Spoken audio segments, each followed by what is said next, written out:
Next up, good friend of mine, Gary Cohen, of Infrastructure CFO and Strategic Services. A long time, you know what the name CFO means, right? It means, a lot of experience. He actually still has his hair, so he's been fortunate. But been a CFO for over 30 years in many different places. The good things about guys like him is that there's lots of experience in the guts of a business, okay? Has to rise to the top a bunch to help the CEO move along, but it's into the guts of the business, the finance and administration, the operations, and even the sales and marketing. So what he's going to talk about today has to do with driving top-line growth. And without further ado, I'd like to introduce Gary Cohen. Thanks, Jeff, and welcome everybody. And yeah, it's interesting because a lot of times when people think about CFOs, they think all we're doing is cutting costs and managing money. And what we're really doing a lot of times is just trying to figure out how to take our company's time, money, effort, energy, and get it into the right places. Dave talked a lot about strategic planning and things, and it reminded me of when we start out. We have our company's vision and mission. And most of our companies here have a vision and a mission. Raise your hands of what we're going to. Sure. And then after that, we have a strategic plan, and we're going to try and figure out how to execute that. Correct. And then do many of you do a SWOT analysis? We know what that is. And I think it's interesting because that stands for strengths, weaknesses, opportunities, and threats. And some of us sometimes look the other way. We call it a TOWS analysis, T-O-W-S. And we look at threats, weaknesses, and then the opportunities and strengths. Because a lot of times we start focusing on the strengths and opportunities, and we forget that the threats and the weaknesses also need to be covered. So I've seen it called a SWOT analysis, and sometimes turned around and called a TOWS analysis. But after we get through all that, the vision, the mission, and the strategic plan, then we come down to marketing. If we could throw that next slide up here. And how many of you have seen this before? Well, I've got sales, I've got a new product or service, I introduce it, it starts growing, and now I get to it's maturing, and it's declining. Well, what am I going to do? Maybe it's declining for different reasons. Maybe there's something in the marketplace. And we saw this with things like, look at Blockbuster Video, okay? And then it started going down, and the next thing you know, they started closing up their stores. They didn't have an action plan when companies like Redbox came along to put it on the corner, or Netflix came along, or other companies started streaming it. So they didn't really become futuristic. And that's an overall way we want to look at things. They weren't futuristic. They didn't start thinking. And a lot of times what ends up happening, I believe, is companies don't take the time to sit and ponder where they are and where they're going and to think. They just barge ahead. Maybe we're really busy doing what we're doing, and sometimes thinking and pondering and generating ideas from our board or from our senior managers can really help us try to figure out where we are and where we're going to try to minimize this. And maybe throw the next slide up there. And this is what we want to do. We want to start re-innovating and getting into a new growth cycle. Sometimes one of the best things to do, I don't know, do any of you ever have meetings where you ask people to come in and bring in their top 3 things we think can grow revenue, or top 3 things we think are threats to our company? Do we do that? Or are people maybe afraid to bring that in? Do we sometimes have like a VP of marketing, or a manager of marketing, or a COO that works for us, and maybe they don't want to bring this stuff in? They're a number 2 person. I remember there was a skit on Saturday Night Live one time, and the person was number 2 in the company, and all they did was agree with their boss. No matter what happened, they'd be in a meeting, their boss would say, well, I have a new idea, we're going to expand in this area. And they said, boss, that's a great idea, I agree 100%. And then the boss would say, I think we're going to take this product line, we've been in Florida, we're not going to go to Georgia, I think there's a better opportunity in North Carolina. And they say, you know what, I was thinking the same thing, that's an awesome idea, let's go to North Carolina. And no matter what the boss said, they agree with them. And at some point in time, what can happen is this can come back to bite you if you don't have senior people, or even down into the ranks, that can get their ideas up to help you. Now, growing our revenue, you've seen, we're going to show the growth matrix now, and there's 4 areas in there. And I got a few notes, I'm a little old school, but market penetration, basically we're selling our current products or services to our current customers. Market development, our current products or services to new customers. Product development, new products or services to our current customers, and then diversification, where we're going to go out and try to sell a new product or service to a new customer that we don't have. Often, number one is start with your current customers and your current products or services. We want to keep that. That's our core of where we are. We don't want to lose that. How many of you keep regular communications with your customers via newsletter, email, social media? All 3 or all 3? And why do you do all 3? Oh, you're eating something. Sorry. Basically, just firing on kind of all cylinders, so we make personal contact, we may make a phone call, we may put an announcement out on Facebook or share something, or send it through a newsletter or specific. So an e-blast might be for us a new product that we're introducing. A newsletter is something that shows multiple products that we have and different ideas for the use of the product and that type of thing. And maybe too, sometimes it could be based on the age group of who you're communicating to, or the gender, or the types of geographic location they're in. Some people respond better to actually having a physical newsletter they pick up at your office. Others like checking email.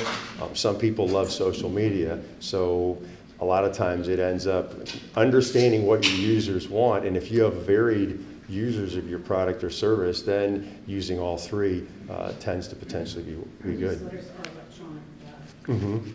Yeah, there aren't a lot of physical newsletters unless you have like say a medical practice. Like one of my clients was Nightlight Pediatrics, and so if people are stopping by the office and they need something to do while they're waiting on the doctor, so a newsletter talks about neat things happening in the practice, that spotlight awards they may have received, or a new office that's opening or stuff like that can be good. So if you have a business where people tend to be sitting in your office waiting, then a newsletter can be good there. But yeah, most of the time now they tend to be email or people using social media. How about encouraging referrals from customers as we move into the market development? Do any of us have referral programs where there's some type of a discount or benefit or a gift card or something if you encourage a new customer? What do you do, Chris? Well, I wouldn't directly do with what I do in the bank, but on the retail side of the bank, you probably see this kind of stuff. There's promotions where if they refer a friend to open a new account or apply for a credit card, they're getting some kind of a benefit. And it's like gift cards or prizes of some sort. In market development, again, being proactive, and I think before you try to figure out what you're going to do to grow your market, it's important to look at what the cost benefit is. I had one friend of mine, and he has a young company he's doing on the side while he does his regular job, but it's in the health and fitness area, and it's marketing toward triathletes or endurance athletes. So he decided a couple of routes. He'd advertise in Triathlon Magazine. He'd set up booths at major triathlon events, and what has ended up happening over the first year of this effort is it cost a lot of money to advertise in the Triathlon Magazine with a very low return, because it's just out there for people to look at. A lot of people are reading it, but there's no personal contact. And then what he found out was when he's setting up a booth at the triathlons, he's interacting with people, he's showing the products in person, he's developing a personal relationship with them. He developed a lot more clients that way, and the bang for the buck was much, much greater. Now, he maybe didn't think about that ahead of time or survey what other people had done, and so a lot of money that he spent in one area had very, very little return, and probably would have been better off not even spending it. But so those are the types of things we want to do when we're looking at market penetration and market development, moving into new areas. Product development is really interesting. A a lot of times we may have certain products that we're selling, and then we have something new that we can sell to our same customers. They already are loyal, they already like us, they already trust us. Do any of you have customers and then you've added new products that have really increased your sales because of, what did you do, Mac? Well, we're a scenery company, but now we also sell and install lighting to go with our sets. So it was a 30% increase in revenue, and we get about 75% of the projects. We also do lighting. Very, very good. I think a lot of times you'll see this, you'll see it in the retail restaurant area. You'll see ads come out for Applebee's or Outback or whatever. Here's our new quarterly drink specials or quarterly food specials. So what you did, you moved into an area that was very compatible, very easy to add. And I know one of my friends, he's a former Outback manager of a location. He managed several locations for over 15 years. And he said one thing they didn't always do was they didn't think of what happens down where the boots are on the ground. And he said, you know, we're selling Outback specials and Alice Springs chicken, if you've been to Outback, and Drover's platter, and about 5 items that make up 80% of our sales. And every quarter they're coming in with 10 new drinks and 10 new items we need to teach everybody in the kitchen to make, and we add all these up, it's selling a couple percent of our sales, and we're having to work really, really hard to be ready for this. So what I can say is if you're adding a new product or service, think about, I think Dave talked about it, what it's going to cost in terms of the infrastructure to implement this, and then is it really, really worth it? Or do we maybe stumble? We're trying to implement it, it doesn't go smoothly, and it can maybe damage our brand a little bit compared to what we want to do.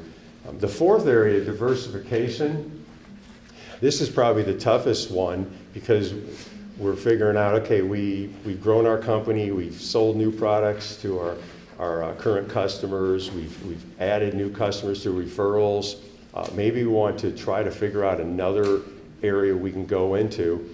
And many companies don't really have the wherewithal or the money to do this. I think two of them we see it the most often is advertising on TV, and that's auto dealers and personal injury attorneys. They advertise a lot if you watch television, and they're able to get out, here's our new car, here's our new hybrid, here's our new SUV.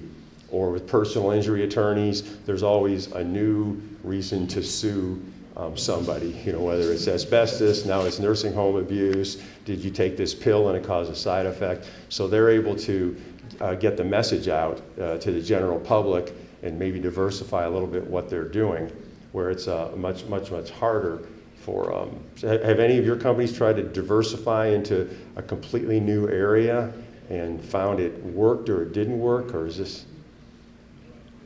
Well, maybe that's good, because a lot of times it's very difficult to accomplish. One of the overarching reasons we're trying to grow our revenue and expand it is to spread the risks that we are not concentrated in a couple of clients. Do any of you have a business where maybe like 25 or 30% of your sales is to just one customer? So that'll happen in a given year based on projects that we do. Based on projects you Based do. on the So, size of the project. but you're on a project base. But you know, if you don't have that big project, it can obviously hurt. You have to downsize your staff, downsize your marketing. But because of the kind of business you have, when it's project oriented, that's probably the way it normally would end up being, I guess, in most years. It is. So that's I know one time I knew a friend, and they had a hosiery mill up in North Carolina back in the 80s, back before a lot of that started going away, and 70% of their sales were socks to Nike. So if that went away, boom, the business was in trouble. So I guess one reason we're trying to increase our product sales, increase our sales to new customers, is to spread out this risk. When I was at Florida Eye Clinic and Laser Center, I was a CFO.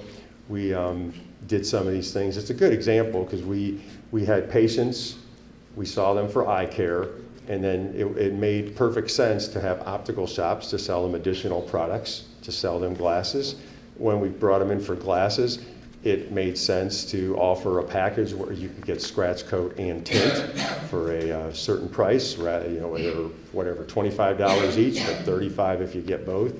And then we looked at what the pros and cons were of actually making the glasses ourselves and establishing our own glasses lab. We did that. We bought the equipment, and that was really, really good. We saved a lot of money not having to farm it out. We saved a lot of time. And then whenever some customer or some patient came in and they were a recurring patient and they had a real problem, my glasses broke, I don't have a backup pair, I need them today, we could do it. And so we generated a lot of value from that, and then our patients were able to tell other people, man, at Florida Eye Clinic, well, my glasses broke, and they were able to do me a pair that day. And it was really, really nice. So we looked at a lot of different things to build a positive feeling amongst our customers that way. And we're going to get into a small group exercise now. I sort of went through this a little quick, but what we're going to do is we're going to go through a small group exercise, and we're going to have questions where we're going to rate our company and how we are doing.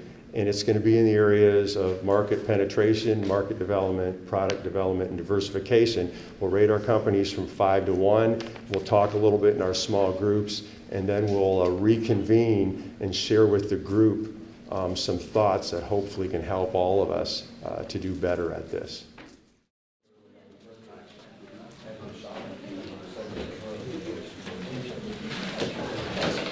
It seemed like we had a lot of spirited discussion, and I hope all of you found some things that maybe were helpful, and some areas where you had some opportunities to increase. Maybe if each group could maybe tell us a little bit about what they thought were some of the areas that they were really strong in and weak. Like, we'll call you Group Glenn over here. That's going to be Group Chris and Group Dave, Group Rick.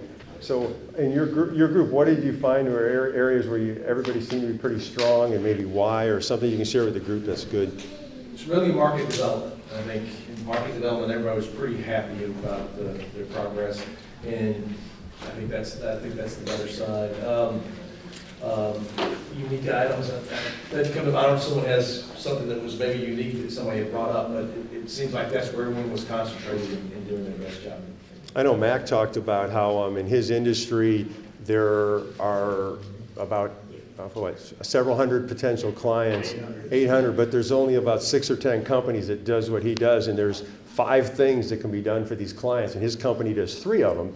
And so he's got a really good relationship with a company that does the 4th, and a growing relationship with one that does the 5th. So that way, if those other companies get a new client, they think of Mac to provide those other 3 services that they don't provide. So again, that's so I use an example too. I was talking with their group of a friend of mine who was a photographer, and he was set up. He was out in Arizona, and there was a photographer, a florist, a baker, and a stationery and a greeting card place, all in the same little area, and they were able to market to weddings, bar mitzvahs, confirmations, graduations. They were able to, if you came into one of their locations, say, well, I tell you what, if you use all 4 of us, you're going to get a group discount. And so all of them got increased sales, and it was nice that they were all in one spot. How about Group Chris? I see a lot of good, market penetration amongst your current clients, and pretty good about market development, growing. Anything that came out of it that maybe you want to share with the group?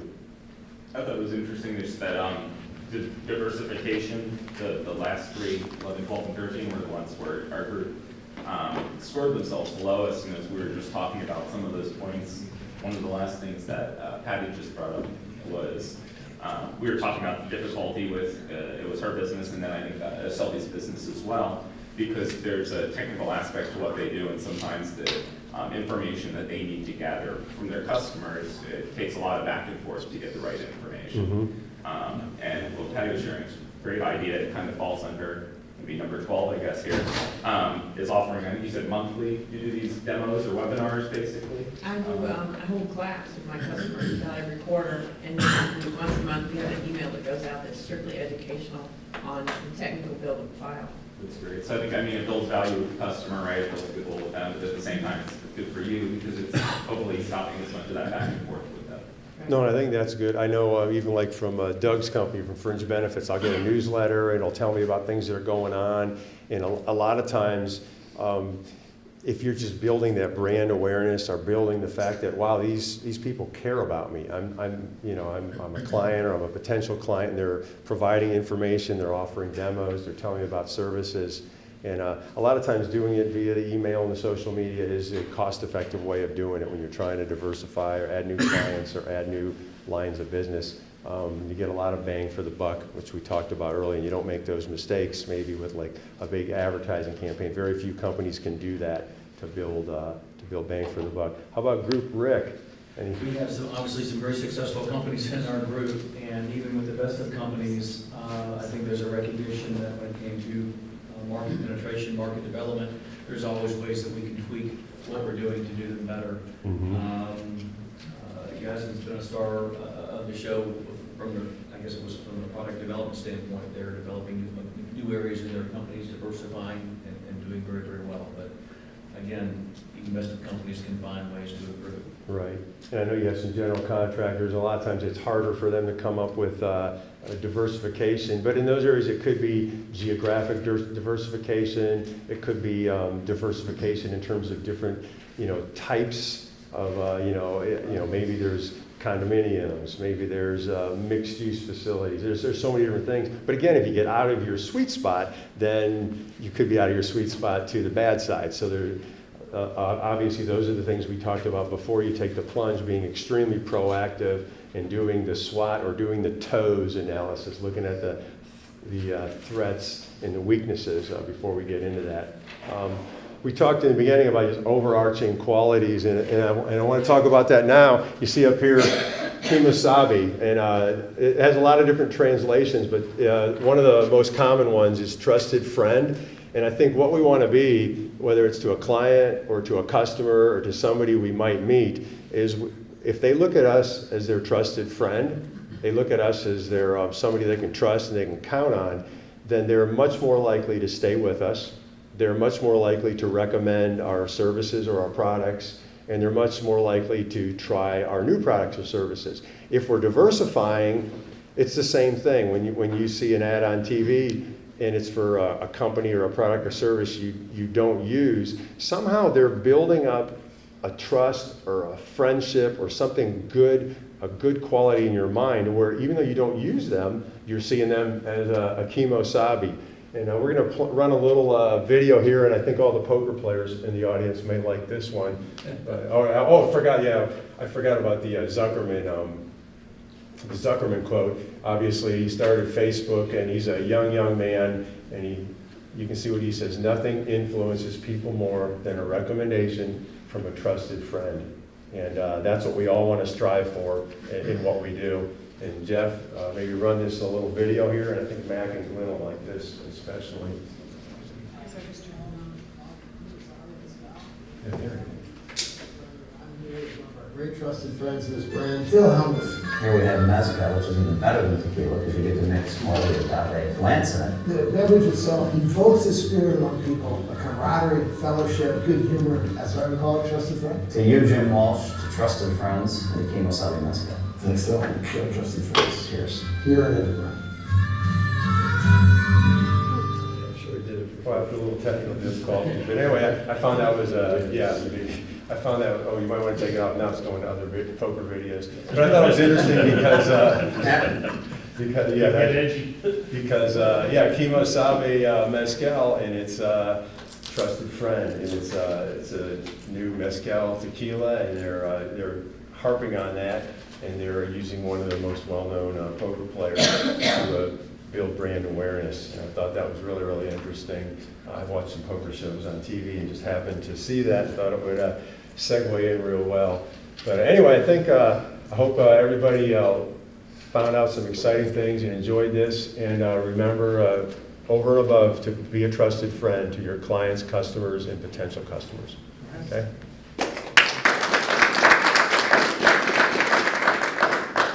Okay, thanks. Thanks, Mary.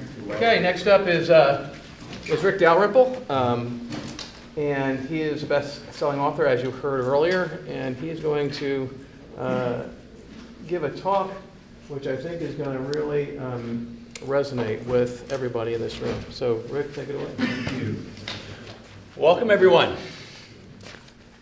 I'm excited to be here with y'all this morning, and I want you to feel good about what you're going to hear today, because what you're going to hear has helped some companies save hundreds of thousands of dollars in lost profits and revenue.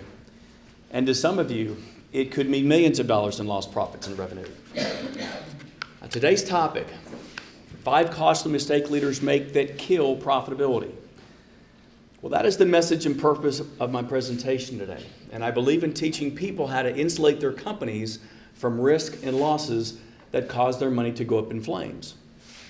And I want to share some tips, tools, and insights with you that you can take back to the office and use here in the weeks and months to come. Now, I want to keep this morning interactive. I'll be asking you some questions along the way. I would simply like you to play along. Obviously, the more you put into something, the more you get out of it. But in presentations that I would go to, I would say if I can get just one thing from a presenter, I will consider a good use of my time. But truthfully, I hope you're going to get a lot of information that you can take back with it today. And I'd like to go ahead and just jump right into it because we've got 3 hours worth of stuff to do in 40 minutes. And if technology is going to work here, keep our fingers crossed. We'll call this, I'm going to show you a quick training video. Everyone take copious notes. We'll have a quick discussion afterwards.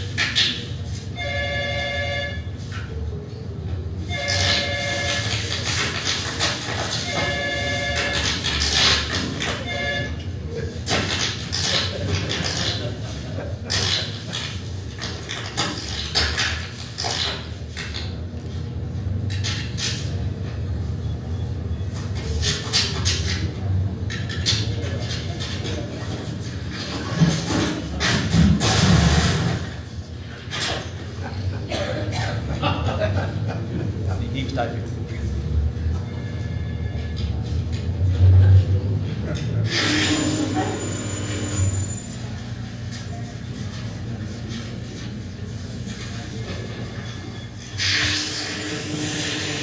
Some wardrobe malfunction there. Quitting smoking is not easy. If you are serious about it, talk to your doctor. Okay, any questions? Hope none of y'all had a day like that. Well, let's get right into the heart and meat of our program and say that in a study that was done by Heart Research Institute, they do one of these every year, and they interview over 1,200 employees, employers, large, medium, and small companies, to find out what their risk concerns are. And they aggregate the information into 7 major risk concerns.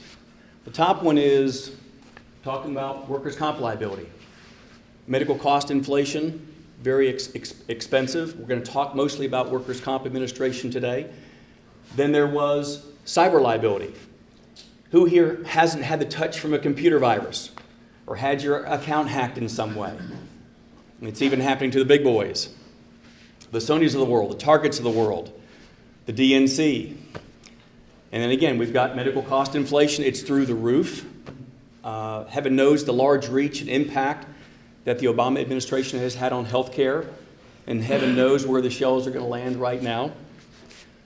But today we're going to keep and talk about something that I feel is an American classic in business today. We're going to talk about workers' comp administration and productivity.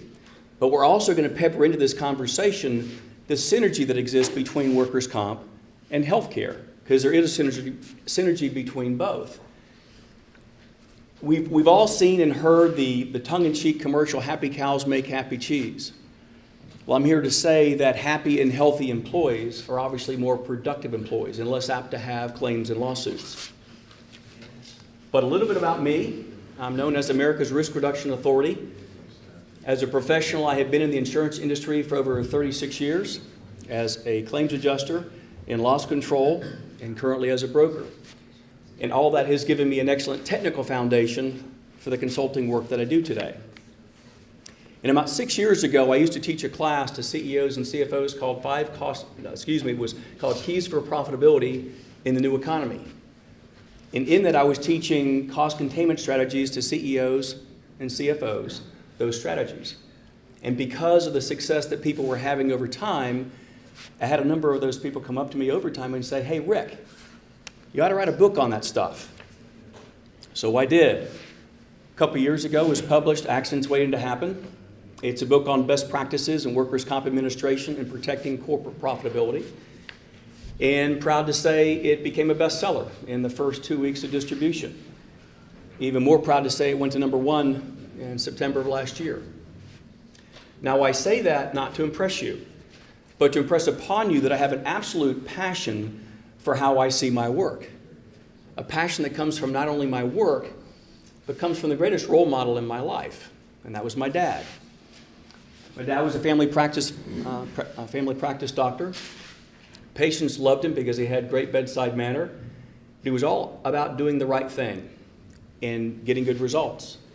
And he would tell me as I was growing up, Rick, no matter what you do in life, work to be good at what you do and focus in on getting good results. And I'm pleased to say with the results that we get from our clients, they're predictable in helping them reduce risk. Today, you're in the right place if you're a company that obviously would like to have good coverages and programs, but you also want to improve your profitability, which can be done through risk management and risk mitigation. Because obviously, who doesn't want to be competitive in your marketplace? Everyone does. You're in the right place if you've ever been frustrated with claims or lawsuits that you knew were killing your company's profitability. Maybe you felt powerless to try to control them. And maybe some of you have done your level best to try to control claims, but maybe you've only had marginal success. Now, you're also in the right place if you currently are concerned about health care and compliance. Again, heaven knows where the government's going to land on this process, but the shells are continuing to move, but we'll hopefully know soon enough. And some of you are just so ready to know that there are predictable systems out there that can help you literally reduce your insurance costs as well as your total cost of risk and increase your profitability. Now today, what you're going to learn is the financial impact that losses have on your company, not only to your bottom line, but to your top line as well. We're going to talk about the 5 mistakes people make regarding claims and lawsuits. And lastly, we're going to show you how you can gain peace of mind by knowing what your operational blind spots are, the ones that do cost you money. So let's get started by talking about the many impacts that losses have on your company. The first one is the emotional cost. Let's face it, who wants to deal with a lawsuit from an attorney? Or for that matter, who really wants to deal with insurance companies? Then you've got the loss of work. Had a client who was staring down the barrel of losing $17 million worth of work because his experience modification factor was going to end up being over 1.0. I'm assuming most of you here know what an experience modification is, right? We were able to step in and help them reduce some of the reserves on the claims that they had, and it kept his mod to be at a 0.99. So he was able to keep that $17 million worth of work. Productivity losses. What needs to be said there other than the fact that if your employees aren't working, you're losing money, right? And then you've got fraudulent claims. Let me see a show of hands here. Who here has had a workers' comp claim that just really frustrated you? Yeah, happens a lot. A lot. And then we've got mismanaged claims. My next door neighbor who I go skiing with, an adjuster made a screw up on a claim that's going to now cost, he's with a captive, it's cost him $380,000. Something got missed. We will invariably see carrier adjusters have caseloads way more than they can actually handle.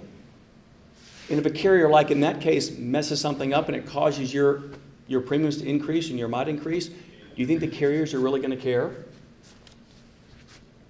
I think you can answer that question on your own. And some of you may wonder, why are our rates increasing? Here's an exact one of many reasons why your rates increased. The Castellano case that got adjudicated in April of last year. The long and short of it was the legal profession found a creative way to get themselves back into the system and charge exorbitant fees. And I'm going to share with you how a $25 item turned into over $10,000 worth of expense.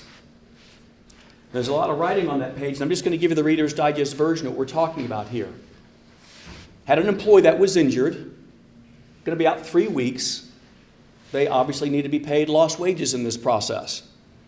And the employer sent in the 13 average weekly wage statement to the carrier to get processed. In this process, the employee decided to go get an attorney. And in that processing of the documentation, the employer forgot that they had given that employee a $25 bonus. So what did the attorney do? He files suit and racked up 22 hours worth of time at $300 an hour plus expenses. That's how that claim turned into over $10,000. In the past, no attorney would ever, they would typically get percentages of what they ever got for the employee. No attorney is going to spend time and hours trying to get 40% on a $25 item. But now the floodgates are open, and now they can go ahead and rack up large amounts of fees in a situation like that. So when you wonder why rates are going up, that's how and why it's going up. So let's talk about the visions that you have for your company.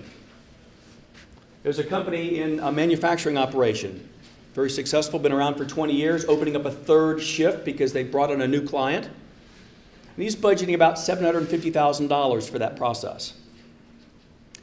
Contractor who's got a very ambitious goal of opening up 5 new locations in the state of Florida. He's got a budget of about $1.8 million to fund his goals. And bottom line, we all know that whatever goals that you all have in mind for your companies, they all cost money. And the last thing you want to do is have your goals go away or be elongated out into the future or not happen. Let me have you crystallize this in your mind.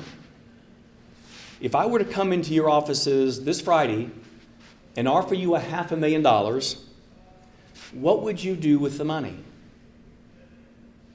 Have you got something in mind? Well, that's really, I mean, honestly, that's what if you've got something in mind, jot it down. Underline it twice, because that's really what we're talking about. That's what's at stake. So let me share with you the story about Dave and Sandy.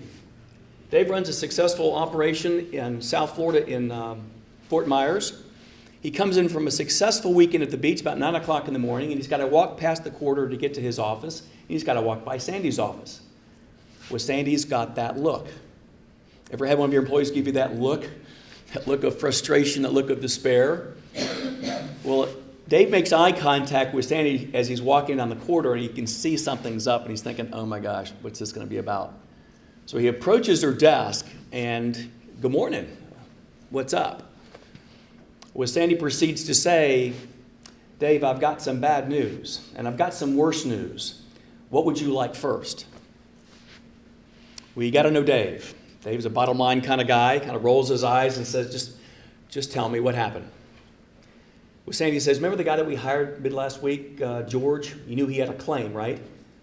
Well, I just found out this morning he's filing a claim. He's got an attorney.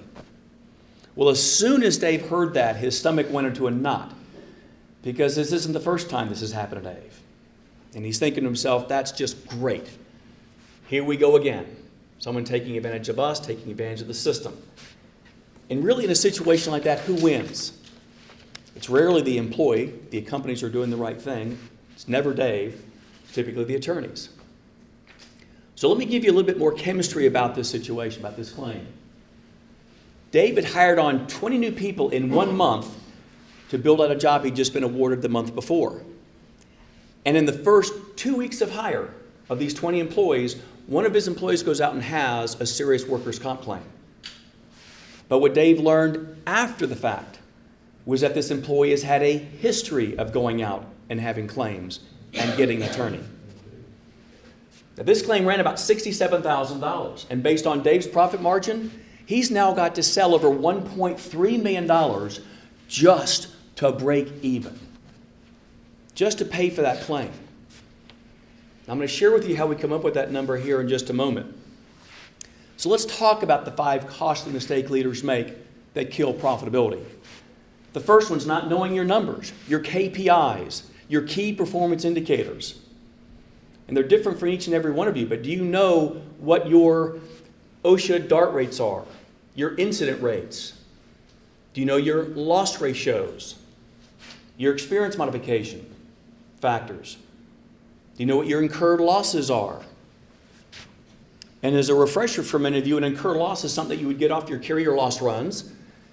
And it basically incorporates what the carrier has already paid for a claim, plus what they think they're going to pay for a claim, called a reserve. And that combined total is called an incurred loss. Do you know what yours are? Now, many of you, I'm sure, have all heard of the great management mind, Tom Peters. Tom apparently had coined the phrase, what gets measured gets done. I'm going to advance on that and say that you can't manage what you can't control. And you can't control what you can't measure. So many times it's not enough just to know your numbers. Do you know the analytics behind your numbers? Do you know the time of day or day of week that your losses are occurring? The type of body parts that are being injured? The types of claims that you're having? I mean, the bottom line here, if you're going to invest money into a safety program, why not invest it in areas where you're having issues? And I would say probably 9 out of 10 leaders really never really know what their numbers are. If you don't know what your loss ratios are, I would suggest when you get back to the office, either yourself or have one of your senior staff or one of your staff members, get a copy of your loss runs. But more importantly, look for the analytics. Look for the trends that you may be having within your companies. Let's talk about the second caution mistake leaders make that kill profitability, not knowing the real cost of claims. And when we talk about the real cost of claims, we're talking about not only the direct cost of those claims, but the indirect cost of those claims as well. And that picture of an iceberg is a great depiction of what we're talking about here, because the direct cost of those claims, the tip of the iceberg, pales in comparison to the indirect cost of the impact that those losses have on your company. It's huge. So let me explain this further. Who here has heard of the terminology total cost of risk? See a show of hands? Total cost of risk, anybody? It's been around for a while. It's been around since 1974. It was created by a guy by the name of Frank E. Bird Jr. And Frank had a publication called The Real Cost of Accidents Can Be Measured and Controlled. And I'd like everyone just to stop, and I want you to think about how much you pay in premiums right now and put that number in your head. I'm talking everything, your property, liability, workers' comp, auto, everything. You got a number in mind? Well, what the science of TCOR says, if you're spending $100,000 on your premiums, what the science of TCOR says is that your total cost of risk is conservatively over $1 million, which means your bigger cost to your company isn't what you pay in premiums. It's what's below the waterline. How much did your last bad hire cost you? Who here has had an employee working with you for 4, 5, 6 months and left your company? It's happened to me. Happened to y'all? Sherham, Society of HR Managers, put a publication out a couple years ago saying if you've got someone making $30,000, $35,000 a year and they leave your company after half a year, that employee costs you upwards of $70,000, $75,000. The cost to retrain, the cost to rehire, HR's involvement, lack of production. That's really what we're talking about. It's extremely expensive to your company. So what's the moral of the story here? When you think about your insurance and a risk management program, think beyond the quoting process. Think beyond your coverages. Look for resources that can help you not only reduce your premiums, but look for resources that can help you shrink down what those indirect costs could be, whether it's training, just keeping track of claims, whatever it needs to be. But there's a lot of soft costs that go into that. And as it relates to TCOR, let me share something with you that comes out of OSHA called indirect loss cost factors. And what OSHA says is that for any claim that you have, there are some very real additional costs associated with them. In their stats, they came up with factors that range anywhere from 1.1 to 4.5. So everyone, if you would, take out your phones and put yourself in calculator mode, if you would. I'm going to take you through a brief exercise in math, simple math to kind of bring this home. I'm going to take you back to our very first example we just talked about with Dave. Everyone got your calculators ready? We talked about the direct claim that Dave had, and his claim was $67,488. $67,488. And I want you to multiply that times 1.1, which is the lowest factor from the preceding page. And what does everyone come up with as a indirect loss costs? 74,000? Okay. Now I want you to take that, we're going to take that number and we're going to put it down where we add, go ahead and add the numbers now, start new. 74,236, which was the number we just got from the indirect loss cost, and then add to that the 67,488. 67,488. And what do we come up with? $141,000 total loss costs. Big money. Again, this is an example of a workers' comp claim. I told you I was going to share with you the synergy that exists between workers' comp and healthcare. Let me share with you a study that came out of Duke University from the Medical Center analysis on overweight folks. The stats were shocking. They came up and they had about 12,000 people involved in this study. And they learned that those who were overweight filed 2 times the number of workers' comp claims than their non-overweight counterparts. What was really shocking is that the cost to repair them, 7 times the cost, medical bills. And why is that? There's a terminology called comorbidity. If you've got someone who's overweight, they more than likely, if they have diabetes, if you have diabetes, it's a statistical fact that it just takes us longer to heal up. And that also, people like us getting old, it just takes longer to heal. Doctors may have to put off a surgery for a couple months until the patient gets better before they can go on with the workers' comp treatment. And lastly, those who are overweight were off 13 times off of work more than their non-obese counterparts. So what's the moral of the story here? We've got to get our people healthy. We've got to find out what are their issues. And we're going to talk about that. Now, I told you I would share with you a tool. You've obviously got it in your books. You don't need to write it down. But this is a site, comes from the Department of Labor. And on this site, it gives you great explanations on indirect loss costs. But it also gives you a good calculation tool. And again, I'd recommend when you get back to the office, order your loss runs and have your key people take your losses through the calculation tool to really understand the financial impact that your losses are having on your company. I think you'll find it'll be a very eye-opening exercise. So let me share with you the story about Mario. Mario's a company up in North Florida. In 1 year had 8 claims totaling over $87,000. He paid his $12,000 in deductible. Carrier paid the balance. And in Mario's case, he figured out he had over $93,000 in additional soft costs. And what was interesting in Mario's case, he took about 2.5, 3 months to figure this out. He really wanted to understand the impact that his losses had on his company. He took the time to do this. This is his math, not ours. And as you go down through those list of items there, they should all make sense to you. Very common sense stuff. Productivity, repair, replacement, cleanup costs. What was interesting is he got off easy. See the legal cost there, just over $10,000? We generally see $15,000 and $20,000 for legal fees. 2 of the 4 people that were involved in the claim, one he had to fire, one he let go. So $6,800 in training is now money up in flames, having to start all over again. So Mario ended up with one of those V8 moments, saying, you know what, if I had gone through in the training, and if I had done some training, I probably would have avoided what had happened. And he said, I would have saved myself a ton of money in the process. So let's shift gears now, and let's talk about the impact that your claims have on your sales. Well, the first thing you've got to know as a company is what's your net profit margin? In Mario's case, it was 7%. So help me out, those who have the calculator still out. Taking 7% and you divide that in your total loss costs, what do we come up with? Who's got their calculator out?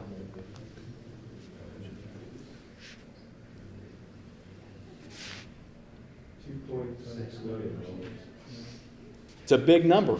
Amount of sales needed just to break even and pay for that claim, big money. So let me put this in your world. $180,000 in lost profits? How many widgets do you have to manufacture? How many masonry blocks do we have to produce and sell? Contracts, at what percentages in order to make $180,000 in lost profits? It's a lot of effort, isn't it? Let's talk about the third costly mistake leaders make that kill profitability. Not knowing your blind spots. There you are in your red car going down the road of business. And that yellow car represents a lawsuit that you didn't see coming, was not in your field of vision. That blue car represents a workers' comp claim that you know we have on the books, and it's starting to really get expensive. It's starting to kind of grow hair on it, if you will. That's what we call it. Now, many of you have heard of the 80-20 rule. Have you heard of the 90-10 rule? Pretty much says that 10% of your employees are going to cause you 90% of your increases in healthcare and workers' comp costs. Just statistically what we see. So what, again, the moral of the story here is on the healthcare side, do health risk assessments. Find out what issues your best assets may have. On the workers' comp side, have an audit of what policies and procedures that you have in place. Because from our perspective, not doing so, they're blind spots. And if I can just remember just two things from today, I'd like you to remember this. If you reduce your business risk as a company, you can and will increase your profitability as a company. But number two, know your blind spots. Know your blind spots. Number one, New York's best-selling authors Larry Bossidy and Ram Charan have a book called Execution. And in their book, they make the observation that too many business leaders today fool themselves into thinking that their businesses are well run. How many times have we heard the idea, sometimes we don't know what we don't know? Well, blind spots to me, they cause claims. And to me, claims are like being mugged in an alley. And I believe in teaching people how not to get mugged. I believe in teaching people how not to use their insurance. How's that for a unique idea? So let me tell you the story about Tom, a successful distributor. Been in Central Florida for 20 years, hadn't had a claim in 10. Not that long ago, boom, he ends up with a claim that was not only unexpected, but it was avoidable. So let's get into some blind spots. Ask us some questions here. Let me see a show of hands. Who here is using medical health questionnaires and conditional offers of employment in your hiring process? Anybody? I know Yasmin. It is important, my friends. It's important, and here's why. Let me further the story with Andrew, a 32-year-old man, had back surgery 3 months before he was hired. So what do you think happened in the first 3 weeks of his hire? Reinjures his back. His claim ran about $76,000. Based on his profit margin, Tom now has to sell about $2 million worth of work just to pay for that in extra sales. So let me ask you this. Have you ever hired someone today and put them on the job tomorrow without really vetting them out well? It's huge. Let me take you back to what I just asked you. That conditional offer of employment letter I just mentioned to you, that becomes your trigger point document that gives you the ability to give someone that medical health questionnaire. Why is that important? Because it basically gives you a get-out-of-jail-free card. If someone is less than honest in completing that medical health questionnaire, it is a get-out-of-jail-free card. And why is that? Through a court case called Martin Company versus Carpenter. If someone is less than honest in completing that, you've just now given yourself the ability for your carrier to legally, legitimately deny that workers' comp claim.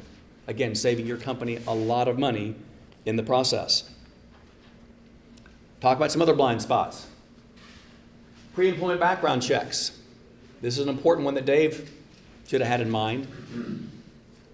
We are blessed in the state of Florida in the hiring process. If you have someone's social security number, you can actually look up and see if this person's a professional workers' comp claimant. Dave actually had this information but just didn't do it. Life got in the way, put it on the back burner. And had he had he gone through the state and checked this person out, he would have seen that George had a rap sheet about 1.5 pages long. If any of you are interested in where you get that information, you can just give me your card afterwards. I'll be glad to share it with you. Motor vehicle reports, MVRs, should be doing them. Why? Again, a legal terminology here, negligent entrustment. If you hire somebody, put them in your company vehicle, end up in a death claim or a serious accident, and they know it's you, the company, the legal community will do an absolute tap dance on your head. They will eat your lunch. I'll take that back. They'll eat you for lunch. They're very cheap to do, so just make sure that you're doing your background checks via MVRs. Last but not least, character assessments. And when I talk about character assessments, sometimes people are thinking about personality profiling. And that is a good thing to do. I have clients that do them. But I'm talking about something that's become a lot more relevant, much more used. The ROI is huge. It's called integrity testing. It's good because it ferrets out those people who suffer from a condition called cognitive dissonance. What in the world is that? That's when someone's behaviors are not in alignment with their value structure, whatever's deep in their subconscious mind. And it looks for their propensity for drug use, for theft, even has a hostility quotient in it. It can even test to see if they're trying to beat the test. Again, Sherm put this out a while back. It's become extremely popular with middle market companies, and large companies do it all the time. But again, if you can just get one person, in Dave's case, to ferret out people who may have issues, we've seen statistically it's reduced the number and cost of claims very predictably. So let's talk about the fourth costly mistake leaders make, not having systems, and quite frankly, not involving your team. And this picture here is a good depiction of what we're talking about here. When you assemble your company on the front line every day, before the play starts, everyone needs to know where to go when the play starts. And safety and risk management is not something just to be relished off to your safety people or HR. It involves y'all as CEOs, CFOs, HR directors. Who is on your team is going to be different for each and every one of you. Some of you may have a more robust C-suite than others. But your plant managers, your administrators, supervisors, all of these folks need to be involved in the risk management process every day. So let's talk about RiskScore, which is a system used to help uncover blind spots. And when you think of RiskScore, think of it like a credit score, but for your business. If you've got a good high credit score, what does it do to your mortgage rates? Lowers them, right? Same thing holds true in the insurance world. If you've got a good high risk score, you can find yourself getting better terms, better coverages. And I was doing the research for my book. It became very evident there's a lot of silos in the insurance industry of people who have their hands in your pocket and you have very little control and they don't talk to each other. Think about it. The underwriters who underwrite your account. You've got the claims people, the loss control people. Then you've got the dynamic of the medical community, the legal community. All these people are involved in workers' comp, but they rarely talk to each other. So when I was doing the research for my book, I basically took the lids off the silos. We dumped everyone together. We had 31 different insurance companies, labor law attorneys and workers' comp attorneys involved to come up with what we thought and they thought were best practices in work comp administration. And we started off with probably about 150 issues. And after several iterations, we boiled it down to what we call 64 questions, points of light. And it's not, again, just based on safety. It's based on a holistic array of things that deal with how you hire. What are you doing after you've offered someone a job? To what are you doing before and after you have a claim? Let me ask you this. Let me bring this closer to home. Who here has raised 16-year-olds in your household? I've had 3. God bless us, right? Well, remember when your son or daughter turns 16? Or when your son or daughter turns 16, if you've got proof that they're got a B+ average, gone through driver training, got discounts and credits off the automobile insurance, right? Well, again, the same can hold true in the insurance world. And just want to share with you a quick case study of a company that saved over 49 grand because they had things in place. I'm just going to take a second here and just read 2 sentences from an email from a carrier underwriter. So based on the insured's prior claims experience, we feel the original quote premium of $354,682 would be warranted.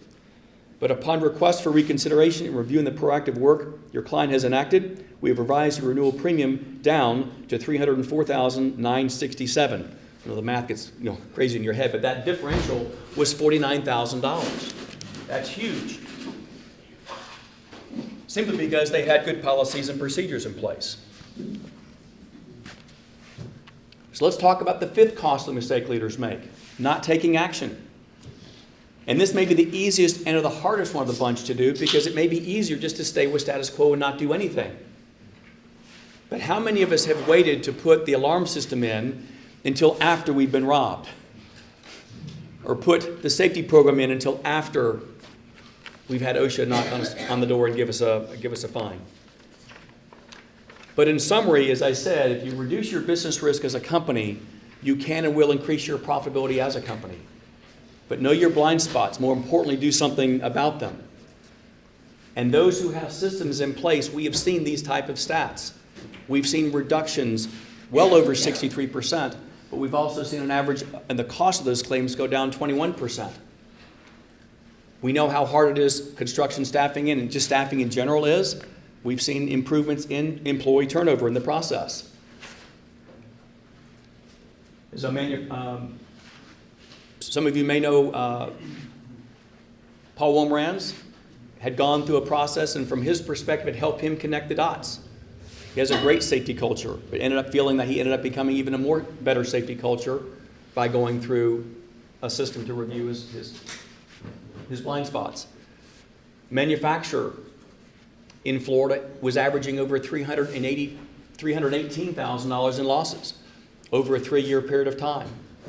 And in 1 year dropped their claims below $28,000 based on their profit margin. It had the same impact as adding over $13 million to their sales. Their profitability up 24%. Huge numbers. Things to think about. I know we're running short on time. I want to kind of get us out, not going over. If anyone has, we talk about next steps. Again, as a company, we just make the appeal to people, know what your blind spots are. Find out what they are. It's up to you whether you want to do something with it. But again, thanks for your attention. I hope we've covered a lot of information in a very short period of time. Again, if anyone has any questions, be glad to field them now, but I'll turn this over to Jeff. If you have anyone have any questions?